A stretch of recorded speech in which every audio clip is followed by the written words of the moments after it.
Hey and welcome, msKIRAspeaks. Before we get started, I ask that you watch the videos till the end, subscribe, and turn on your notifications. We are back, guys. It is Power Book 2 Ghost Season 2, Episode 1.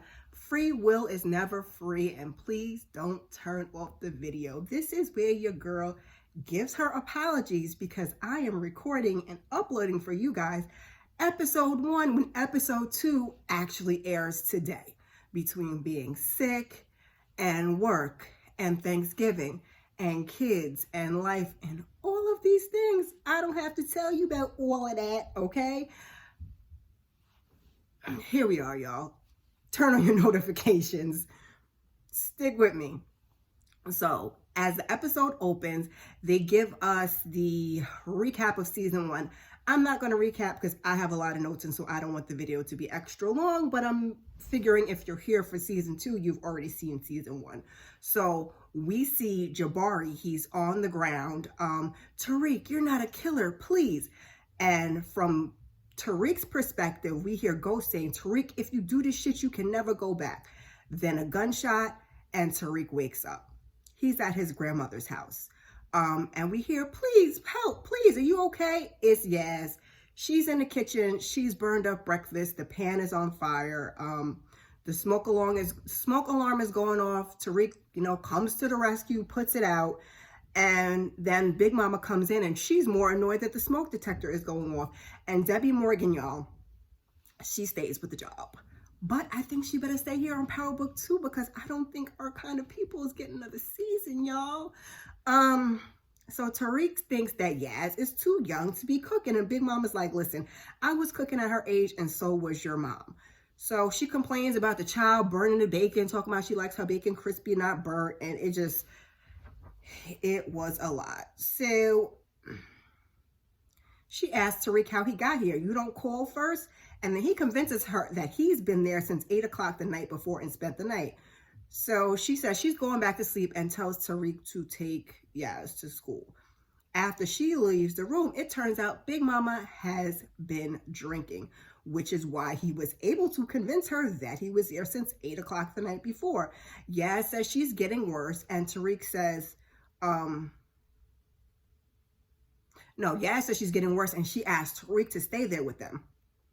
Now, my question to you guys is, why is Yaz not in Witset with Tasha? I mean, just like when Ghost was alive, not working, and Big Mama still always has Yaz. It's crazy. Yaz gonna come back and get y'all. I've already been saying that. So, Monet is home. She hears a noise, and we see a flashback of her shooting Jackie Long's character. Don't remember what his name was. She grabs the strap, and she goes looking. Diana comes out, and she sends her back to the room with orders that, if she doesn't return, what to do, yada, yada. So it was just Drew. He dropped the glass. She asks if he's okay, and Diana comes in, and Monet reminds him he needs to change his bandages. He says Diana will help him because he is still tight with his mom. Then we see Lil Guap with Kane. Really Kane. And we meet a new guy. His name is Mecca. Mecca knew Big Guap, but he only knew Lorenzo's name. He never met him. So Kane thinks the dude is a narc. Two dudes, Javi and some other one who I didn't catch his name, they roll up wanting revenge. Little Guap tries to talk them down, but they call him a traitor. One says Kale was his brother, and Kane was like, he shouldn't have came for his family. But Mecca got them hands. He grabs the gun from one of the kids, kicks him to the ground, and starts shooting. Their getaway driver, he bails on them. Mecca and Kane, who's now pulled out his strap, are shooting. The guy begs for his life, but Mecca takes him out. I guess he ain't no narc, Lil Guap says, and they head on out of there. We see New York's own Soledad O'Brien on a show called Matter of Fact. She is there to interview Davis McLean. She comes in to talk to him. Cooper Saxe follows right behind her. And she's very interested to see how these two, how this team works out. Because, the two of them, they not getting along. There was opposing counsel. Now they're working together. One says when hell freezes over, she hears the whole little spiel and she makes her exit. So Davis and McLean, they still, not Davis and McLean, Davis and Saxe, they are still bumping heads, and Saxe wants to, over the title because he called him an associate, and he was like, McLean and associate, you are a partner, you are the associates. So he wants to know why he's there. Then Davis's phone rings. He asks Stephanie, who had been helping him get his wardrobe together, to give him the room. It's Tariq. He needs to find his mother. And Davis is like, that's not how witness protection works. It's about his little sister. Again, why is she not with Tasha in the first place? Beyond me. So Davis says he'll see what he can dig up. He hangs up, and Saxe says if he could find her, even if I could, I wouldn't tell you, much less him, basically, is what Saxe says. He's worried that if he took out Ghost, what's to say he won't take out Tasha too. That boy loves his mother. He would not harm a strand of hair on her weave. Why, Davis? Why? He says he told him he'd see what he can dig up, not find her, and he plans to charge him for every second they even think about it. Zeke is practicing with some guy, and they talk about, Zeke missing a lot of practices missing a lot of games because of academic suspension. He does not want to miss out on his opportunity, and the guy tells him, you don't want to come in too early and F up a good career. Do you even want to come out now? Think about what you want to do. He leaves Zeke with that, and we see Brayden catching up with Tariq and asking him, where were you last night? I was at my grandmother's house with my sister. Must be nice to have your mom back, Brayden says, and he's like, my mom's in witness protection now. What? Why? You okay with that? Tariq's like, it's for her safety. I don't have much of a choice. So Brayden invites him to a family hunting trip on the weekend. Tariq isn't sure about it. Brayden says, at least come, to the kickoff dinner in the city. It's a whole big thing, and it'll take the focus off of him. I'm sure Tariq does not want to be around Brayden's brother. Was it Trace? I think it was Trace. So Tariq shows up for class, and Lauren wants to know, why didn't you say anything about your mom getting released? She'd like to meet her, but before they can have any further conversation, Professor Milgram, she shows up and asks where Professor Reynolds is. Lauren says she has no idea. Tariq says he hasn't seen him. He is just so comfortable with the lying. He was supposed to open the class this morning, so she calls him and leaves a message, and then she lets the class in and gets to work. We are talking about perennial ethical dilemmas. One student says she is tired of the same old patriarchal voices. Brushandria, our girl LSK, light-skinned Keisha, chimes in agreement. And the guy says, because, they still run the world, these old white men, as she said. They bicker a few seconds before Professor Milgram interrupts. And the first question is going to be, this was Professor Reynolds' idea. She's going to follow through with it. Is free will an illusion? Do we make our own decisions, or are they preordained? What does it mean if we're not making our own decisions? Now, this scene went with another scene. I just broke it up into two because to go back and forth is too much. So while all this conversation is going on, we are seeing Diana. We'll get to that part. So do we make our own decisions, or are they preordained? What does it mean if we're not making our own choices? Who makes them for us, and who gives them power over us? Brushandria says she makes her own choices. Both Lauren and Lewis, who I think was the guy, wonder, are you sure about that? And Lewis says your hair, your nails, your affect, all of that comes from where you're from. You don't make those choices. Sam Harris says thought and intention emerge from background causes which we are unaware, and over which we have no conscious control. And Brushandra's like, listen, my best friend got pregnant, and now she's got a baby and an EBT card. I didn't take that route. I willfully chose to be here instead. She points out, Aristotle said we have the power to do or not to do. And Lauren says, well, according to Nehru, life is a game of cards. The hand you're dealt is determinism. How you play it is free will. Professor Milgram says, we haven't heard from you, Tariq. Do you agree with Lauren? Do we have free will? And we see a flashback of him telling Jabari that he does not have a choice before shooting him. It doesn't feel like we do sometimes, but I like to believe that we have free will. And Lewis wants to hear his argument. He doesn't want to hear what he believes. So you think everything is predetermined and you can't do anything to change, to change actions. Yes. And Tariq makes a joke about, but you still look left and right when you cross the street. So he's like, you can't base your conduct off the belief that everything is predetermined because we do not know what's been predetermined. Stephen Hawkins tells us that. Well, we all got to play the hand we dealt. You've got to deal with the consequences, and that's how life works. So like I said, 2 scenes were going on at the same time, or multiple scenes were going on at the same time. And while we saw Professor Milgram talking, we see Diana and Monet shopping, and Monique is telling her, hell no, put that back, because Diana got on a sexy B&S dress, but she ain't trying to have it. She ain't playing with her. Saxe is at a suit fitting, like at a tailor, and asking if it's all necessary. And Davis tries to make a strip club analogy, and Saxe is not convinced about the stripping metaphor. Davis says, old job, you had to look trustworthy. This job, you got to look successful, smart. We take cases, we win cases, and we look good doing that shit. After Monet and Diana, they finish getting their shop on, they head over to the bar and they swap the shoes and the things they've bought for product into those boxes, throw them back in the shopping bags, load them into the car. And as they're driving, Monet tells her to pull over. She's got to get something for Drew. We see Councilman Tate. He is fast asleep on his brother's couch when his brother wakes him up. I know you're mad. You lost the race for governor. Tate's like, no, I was robbed. Either way, that's no reason to sit around sulking. You got to get back on your feet. Let's not forget you're still a councilman. Tate's like, man, F them people. What have they ever done for me? So his brother's like, you didn't want necessarily governor. It was a means to the end. You wanted the power. So find another means or find another couch. Monet comes out from her little errand and sees the police are talking to Diana.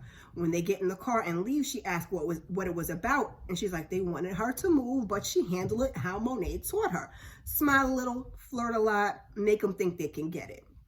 Monet says she's proud of her. And then she's like, okay, now stop cheesing and let's get us out of here. Drew finds some drawing material in his room. Now, is that what Monet stopped to get him? So, he takes his hand on his sling, he sits down, he tries to draw, his hand starts to shake and he just throws shit across the room in frustration. He's like, done, over with. So Tariq decides to join Brayden for dinner, and child, this conversation, I had to get all of these notes down because when they're outside, Brayden gets a new car and he's complaining, calls them gold handcuffs. The privilege of it all, child. It's a fancy occasion complete with a speech and important people. Congressman Sweeney, who is Brayden's dad's old college roommate, is there. His daughter can smell misogyny in the room and she complains and passes the old Stansfield yearbook. Tariq gets a hold of it, but then Trace grabs it and says, you have to pledge Kappa to look at it, and he takes it away. And my nose was just running like a faucet. So Trace takes it away. Brayden calls him a jerk, and then Congressman comes over and asks how Brayden's freshman year is going, what his plans are for the summer. Brayden thinks he's going to do something in entrepreneurship, but Dad is like, oh, Brayden will be spending the summer at the family hedge fund, just like Trace. And then he calls Terrell, and says, we have summer internships, and Tariq has to think about it. He hasn't really thought about what he was going to do for the summer. And then some snide comments are made about Tariq and how he got there until Brayden brings up that Tariq is in the canonical studies program. Come on, Brayden, that's a friend for you. Like, no, my friend is excellence, Unc. So that's a rigorous program, he says. That's the uncle who I guess is Congressman Sweeney. More jabs about diversity at school, and Tariq says his education is funded by his father's trust. Oh, really? Who's your dad? He's no longer with us. James St. Patrick. He ran for lieutenant governor. More smart remarks about losing a father when he's so young and the scandal around his death. Child, when I tell you white folks be white folkin', I had to shake my head. They're like quick to pull that diversity card, and while you may get there, While you might get there on diversity, only your intelligence is going to keep you there. Black folks have to be 10 times smarter and work 10 times harder. But I'm going to get down off my soapbox and get back to the show. He starts talking about the effects of drugs on the minority communities. Child, I roll my eyes. Tariq agrees and brings up the opioid epidemic across the country and Big Pharma not being put in prison for dealing oxy. Oh, but there's a difference between legal and illegal drugs, he says. Tariq points out that legal drugs are killing people at a higher rate than illegal drugs. The only difference is the rich white donors, read Tariq, read, and them funding the decision makers. How much money are you making from Big Pharma, Congressman? Mic drop. The congressman coughs, and we are off to the next scene. We're at a crime scene, it looks like. They found Detective Ramirez's gun. Ramirez isn't home, has missed a week of work. We know why. The body that they find, of course, is Jabari. So Tate shows up at Ott's place, and Ott's like, man, listen, really, you gonna show up here? I'm gonna give you 3 minutes. Tate wants Sweeney's seat. Says he's a dinosaur. Child, I don't know who's worse, but I guess we gonna go with the devil we know. The district has grown, diversified, and changed. He hasn't. Well, ain't that the truth from what we saw with the little split? Ain't that the truth from the little display we saw with Tariq? Ott says he nor the party can help him without, unless you got some hard dirt on him, like he's a vet in the game. And you're going to have to force him out. And he's like, basically, be happy you have a job. And Tate's like, listen, promise me when I bring back something, you will bless me taking this seat. And he's like, sure, because it's never going to happen. Carrie has missed her meeting with her therapist, but she promises she won't be slipping back into anything with Zeke or Jabari. Well, we know Jabari's off the table. She has eyes elsewhere. Her ex, a detective. She promises to take it slow. It's a white guy. And where do I know him from? He looks so familiar.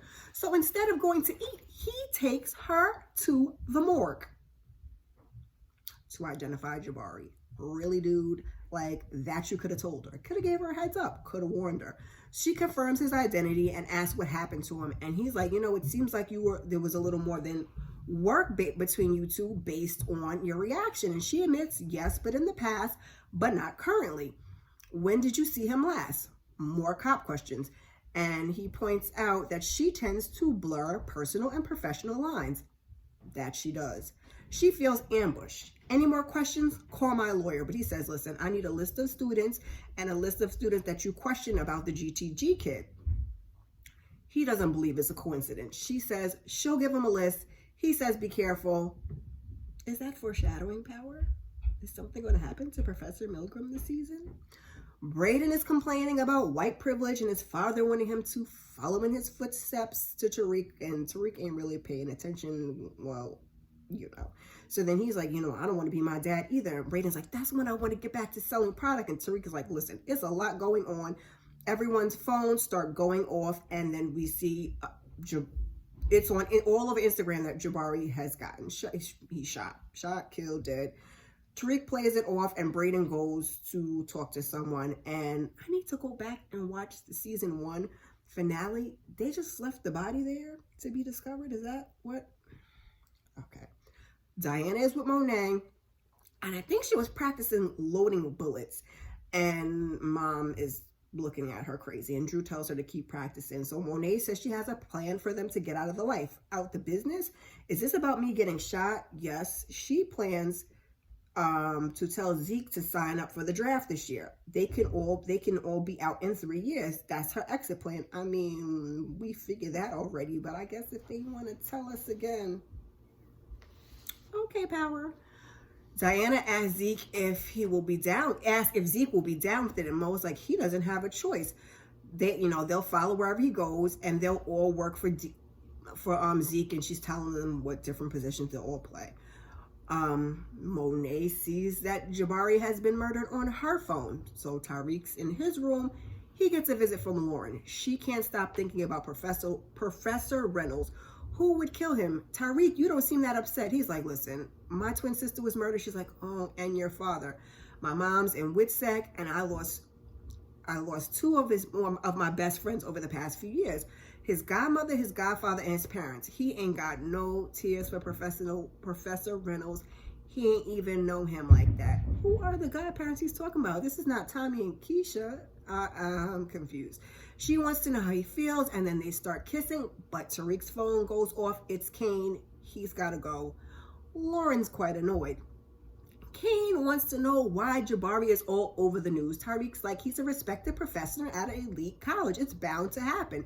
Kane feels like he effed up because they're not saying Ramirez did it. Tariq is like, be easy. That's why we used his gun.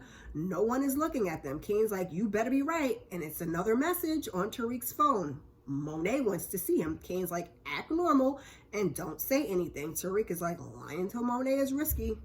It is. The two of them go back and forth, and they're just going to shut the F up about it is the consensus. So Zeke goes to visit Professor Carey. I heard about Professor Reynolds. Why aren't you answering my text? She lets him in. She says she's not okay. She wants him to hold her. He does. They're kissing. Clothes come off. But we got to see what Monet is talking about. She's cooked, and she wants to know about Jabari. She asked him how he knows him. Tariq, that is. He's like, he was one of my professors. She wants to know what happened. Tariq's like, I don't have no clue. Drew, he chimes in. And Tariq's like, I understand your concern, but he tells him, you don't have anything to worry about. Diana chimes in. And then Monet says, he was your professor. You sure nobody will be looking in your direction?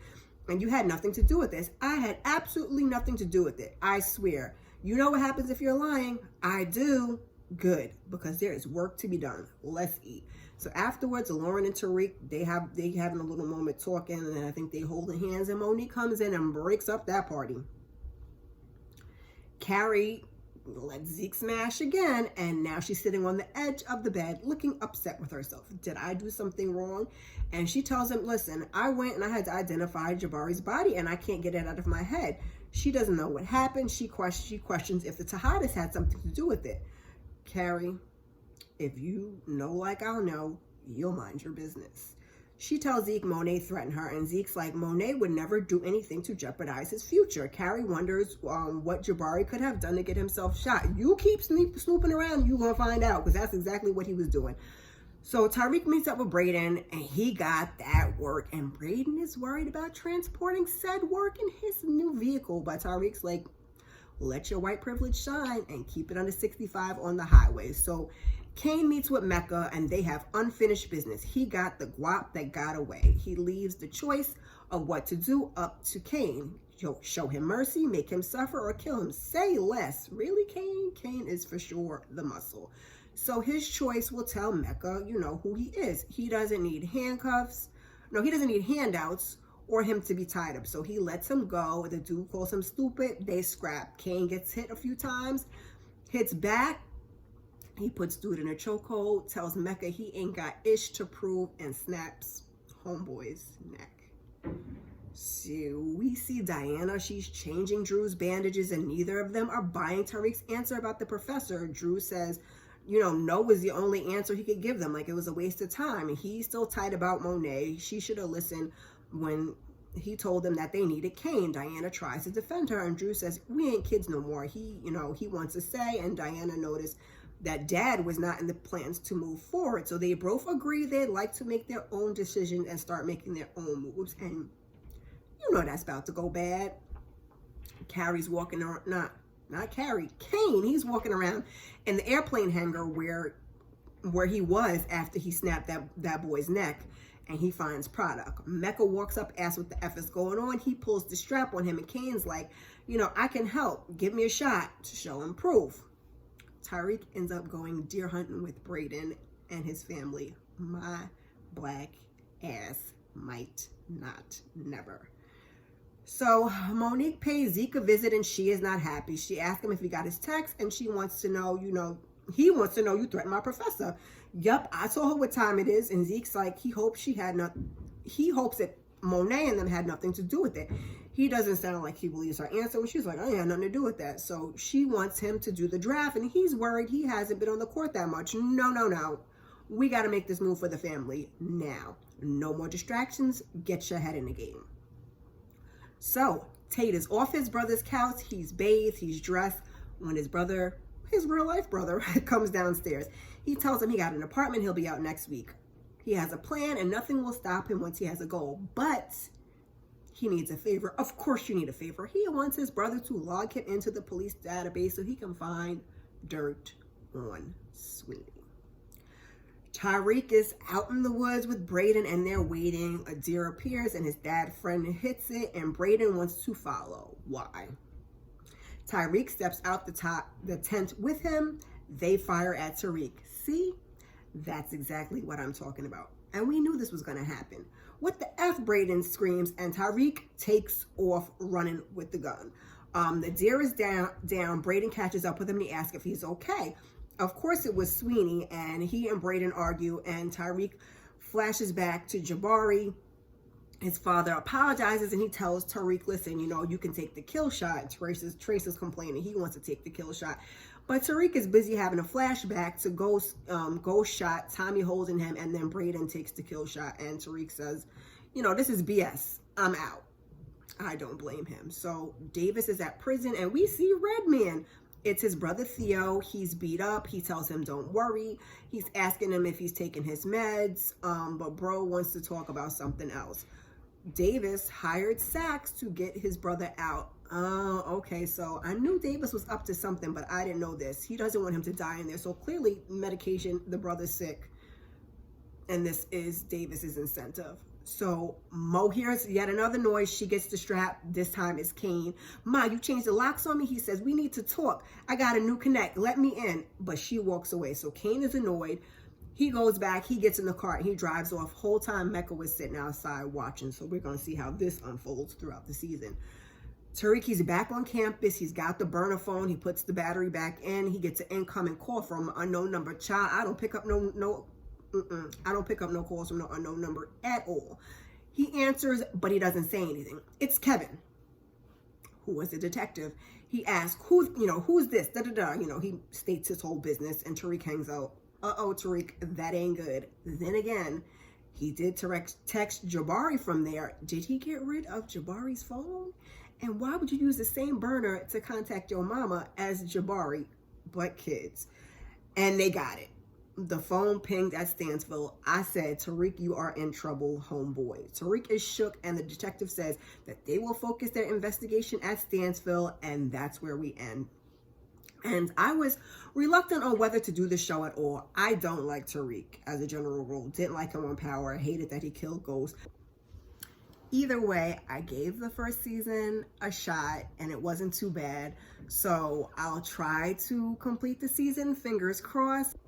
What do you think we'll get to see this season? Put that down in the comments for me. I hope you'll join me for episode 2 shortly. If you've made it this far, put a deer emoji in the comments. While you're here, check out some of my other content. Thank you. Before you go, like, subscribe, and share. I appreciate you. Peace.